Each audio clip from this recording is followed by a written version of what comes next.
Hello Seekers, Tova here. In this video, I'm going to give a little overview of drama therapy.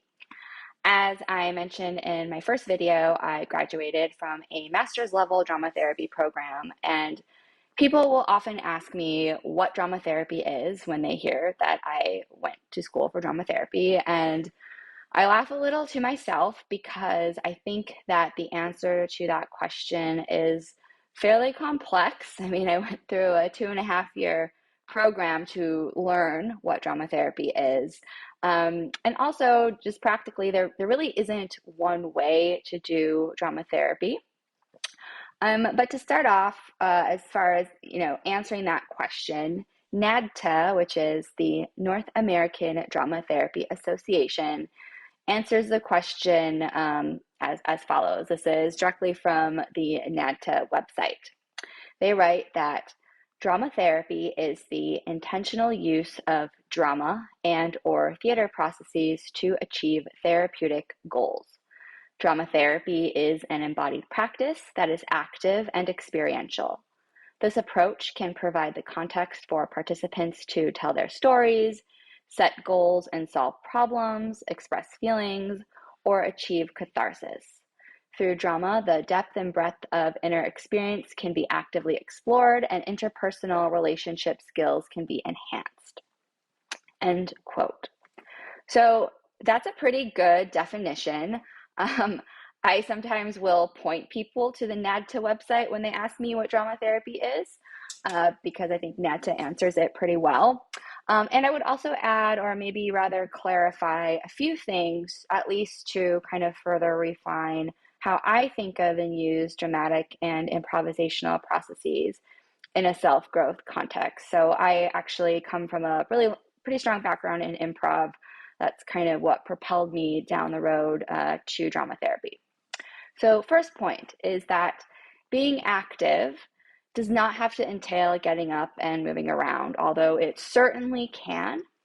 There's this whole embodied cognition element that I think is really pretty prominent within drama therapy. Perhaps that's another video. But in any case, discussing our human experiences in creative and divergent ways, that can be drama therapy. So using story, using metaphor, that can be drama therapy. So can using imagination, visualization, and these can be done while you are remaining seated. That can be drama therapy. And that's a really important point because people have different ability levels. Not everybody is able to get up and walk around or move around in the same ways. Also, really important, maybe on the more philosophical side, is that sitting and being still, those can be extremely active and difficult experiences. So kind of this idea that we're never not doing something. As long as we are alive, we are always doing something. It might not necessarily be a very overt something that we're doing, but just that idea that we're always doing something, even if it's just sitting still and listening or staring at a wall. Another point, I think that a huge power of drama therapy is being able to explore intrapersonal relationships. So intra is different from interpersonal. Intra is more internal. Inter is like, social and like with other people in our lives. Intra is kind of more how we relate to ourselves. So I'm really big on this idea of healthy inner multiplicity, exploring our inner parts of self or inner roles that we can kind of slip in and slip out of in different contexts and in different times of our lives.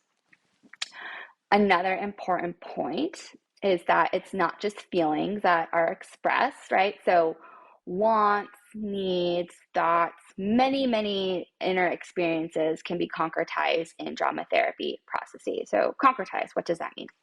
So to concretize is to make the invisible visible in some way, such as through verbalization, like speaking, embodying a character or a role or an inner part of self, or in some way representing these kind of unseen elements, like such as a felt quality to a relationship that you might have in your life, like by using some kind of a physical representation of it.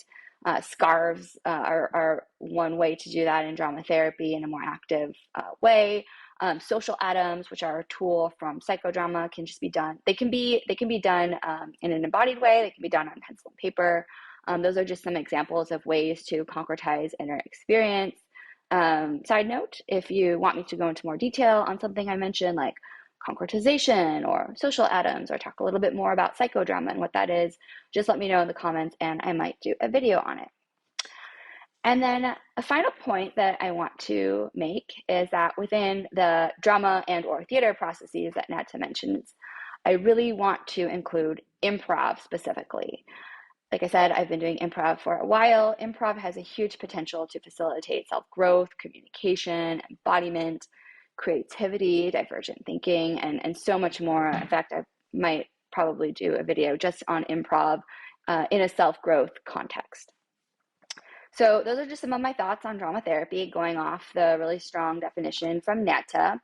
And also I want to just point out that for me, I integrate other concepts and processes with drama therapy, right? I have this very holistic approach. I'm really big on embodiment, which is essentially centering the role of the physical body and wellness and well-being.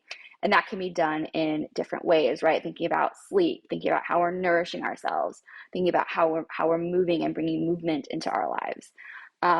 I'm also really big on cultivating creativity and flexibility to foster self-growth, personal development, and insight.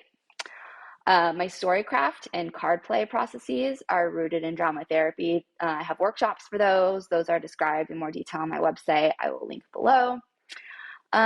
So I hope that gives you a little bit more insight into what drama therapy encompasses and a little bit about how I personally think about and use drama therapy and drama therapeutic processes. So if you have any questions about drama therapy, leave them below. And again, maybe I will answer them in a future video. And again, I just want to leave you with a practice from my Whole Health card deck, which also I will link below. So again, just kind of shuffling these.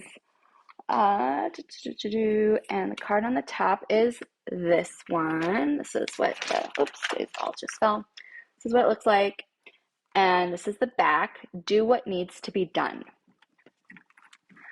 Look around you and choose something to do that helps you feel competent, in control, and gives you a sense of accomplishment. This practice is especially helpful in the morning as it can set the tone for your day. Make your bed, do some laundry, cross something off your to-do list, exercise, return a phone call. Not only does this practice support a sense of being in control, it can also help you learn about yourself by actively engaging in a task. We can learn more about ourselves by doing rather than thinking. So incorporate this as you see fit into your life if you want to. But again, that idea that we learn about ourselves by doing, by this active and engaging process is really coming from, drama therapy, the kind of the more active and experiential elements within drama therapy.